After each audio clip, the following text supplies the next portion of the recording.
अस्सलाम वालेकुम नाज़रीन। इमरान खान साहब ने नून लीग के बारे में बिल्कुल दुरुस्त कहा था कि ये ज़्यादातर लोग पढ़े लिखे भी नहीं हैं, तालीम याफ्ता भी नहीं हैं और ये कोशिश भी नहीं करते कि ये इल्म हासिल कर सकें। इमरान खान साहब के इन अल्फाज का सबूत हमने बार बार देखा। गुज़िश्ता कुछ अरसे में वाकई हमें ये नज़र आया कि नून लीग जो है वो वाकई उनके कुछ कुछ क्या बेशतर जो लोग हैं वो वाकई तालीम याफ्ता भी नहीं है, उनके पास इल्म भी नहीं होता और उन्हें पता भी नहीं होता कि हमने क्या बात करनी है और क्या बात नहीं करनी। हम एक ताज़ा तरीन मिसाल ख्वाजा आसिफ की देख लेते हैं, जिन्होंने ये फरमाया ओवरसीज़ पाकिस्तानियों के बारे में, जो अमेरिकन पाकिस्तानी निज़ाद अमेरिकन हैं, उनका ये कहना था कि इन्हें जो है वो पाकिस्तान के मामलात में नहीं बोलना चाहिए। पाकिस्तान में धांधली हो रही हो, जो भी हो रहा हो, ये कोई मामे तो नहीं लगते कि ये पाकिस्तान के मामलात में बोल रहे हैं। इसमें सबसे पहले तो आप इनकी साइकी देखें कि ये किस तरह से इलेक्ट होके और किस तरह से ये असम्बलियों में पहुँचे हैं और ये समझते हैं कि शायद मुल्क पाकिस्तान जो है वो शायद इनकी विरासत है कि अब ये वज़ीर दिफा बन गए हैं, तो कोई भी पाकिस्तानी जो है वो सवाल करने से पहले, इतराज़ करने से पहले इनसे इजाज़त ले कि क्या हम इस मामले में बोल सकते हैं या नहीं बोल सकते। दूसरा, आप ये भी देखें कि इनसे कोई पूछे कि आप पाकिस्तानी निज़ाद अमेरिकन को तो बोलने का हक नहीं दे रहे, लेकिन आपका अपना वज़ीर ख़ज़ाना जो है वो कहाँ से आया है। तीसरा, इनसे कोई ये पूछे कि आपके पास तो यूएई का अकामा था, अगर यूएई का अकामा होल्डर जो है, माजी में जो यूएई का अकामा रखने वाला शख्स पाकिस्तान का वज़ीर दिफा बन सकता है, एक बार नहीं, दो बार नहीं, तीन बार नहीं, बार बार बन सकता है, तो क्या पाकिस्तानी निज़ाद अमेरिकन या ओवरसीज़ जो हैं उन्हें ये हक नहीं है कि वो अपनी मिल्लत के बारे में, वहाँ की जो चीज़ उन्हें दुख पहुँचाती है उस पर सवाल उठा सकें। हम इस वीडियो में आपको ये भी बताएंगे कि नून लीग के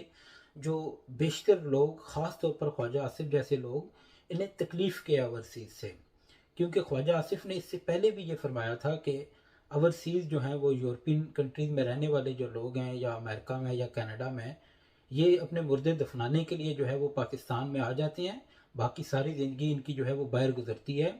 और इनकी इस स्टेटमेंट के बाद हमने एक वीडियो देखी थी, कनाडा के एक बुज़ुर्ग थे, उन्होंने अपनी एक वीडियो स्टेटमेंट जारी की थी और उसमें उन्होंने कब्रिस्तान में बैठ के ये बताया था कि ख्वाजा आसिफ साहब,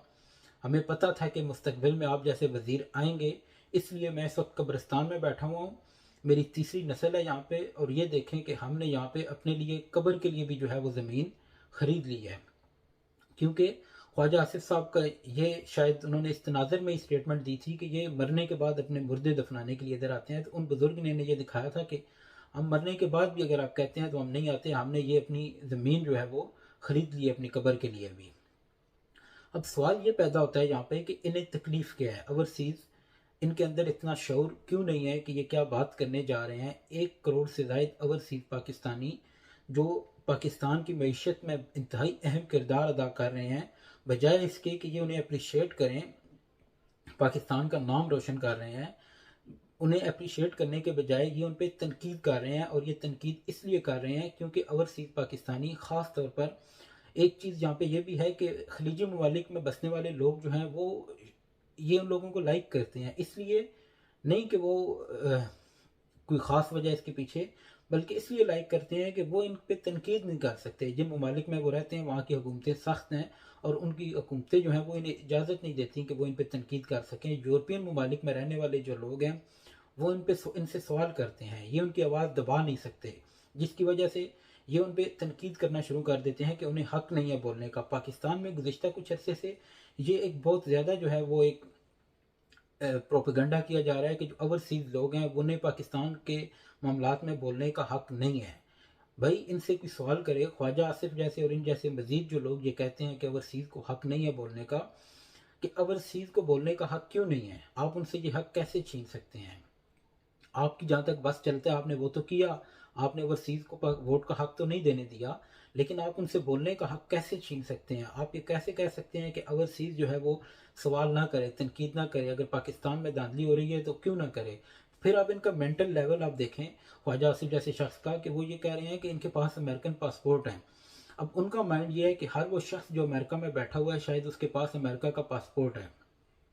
ये तो इनका मेंटल लेवल है, इन्हें ये पता ही नहीं है कि वहाँ पे बहुत सारे लोग ऐसे भी हैं जो बेचारे मजबूरी में रह रहे हैं, किसके क्या हालात हैं। और जो ओवरसीज़ अब अमेरिकन अपना मुल्क छोड़ के क्यों नहीं जाते, कनाडा के लोग अपना मुल्क छोड़ के क्यों नहीं जाते, जर्मनी के लोग, इटली के लोग अपने ममालिक छोड़ के क्यों नहीं जाते। आज अगर वो लोग ओवरसीज बने हुए हैं तो उसकी वजूहत भी आप हैं।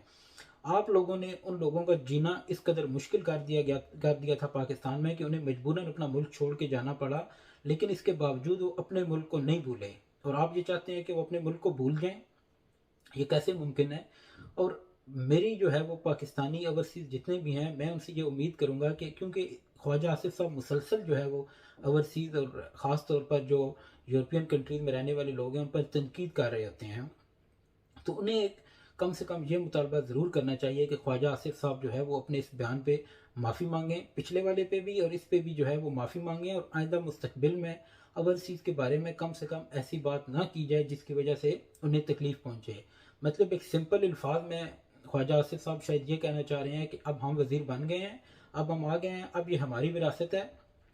पाकिस्तान में जो बोलेगा उसके ऊपर तो हम झूठी FIR मुकदमे और सब कुछ करवा देंगे, ठीक है। बाकी ट्विटर उन्होंने ऑलरेडी बंद किया हुआ है पाकिस्तान में अपनी तरफ से लोगों ने, मतलब एक ऐसा वजीर जो खुद VPN लगा के ट्विटर ऑन करता है और अपनी आवाज़ दूसरों तक पहुंचाता है, वो ये कह रहा है कि दूसरे जो लोग हैं वो ना बोलें हमारे ऊपर, वो हमारे ऊपर सवाल ना करें।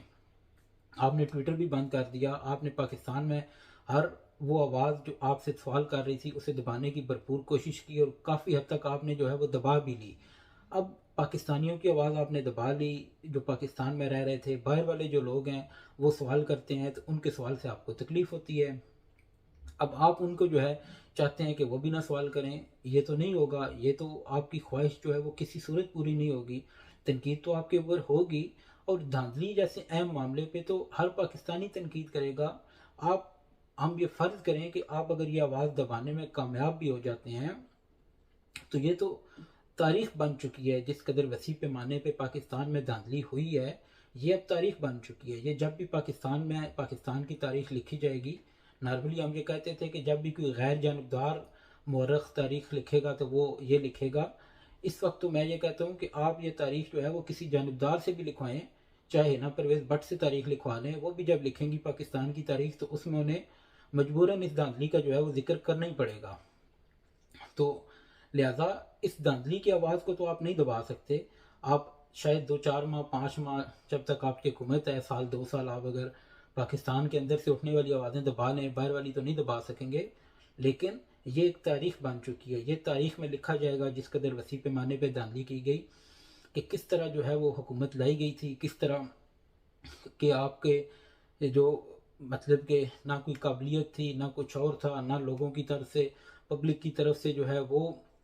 सपोर्ट किया गया, और किस तरह मुस्तरदशुदा लोगों को ला के तो यहाँ पे खड़ा कर दिया गया। अब कुछ मखसूस लोग ऐसे हैं जो बिल्कुल वाज़े तौर पर हारे हुए थे, उन्हें धांधली के सवाल पे सबसे ज़्यादा तकलीफ़ होती है, और उन लोगों में सर फहरिस्त जो हैं वो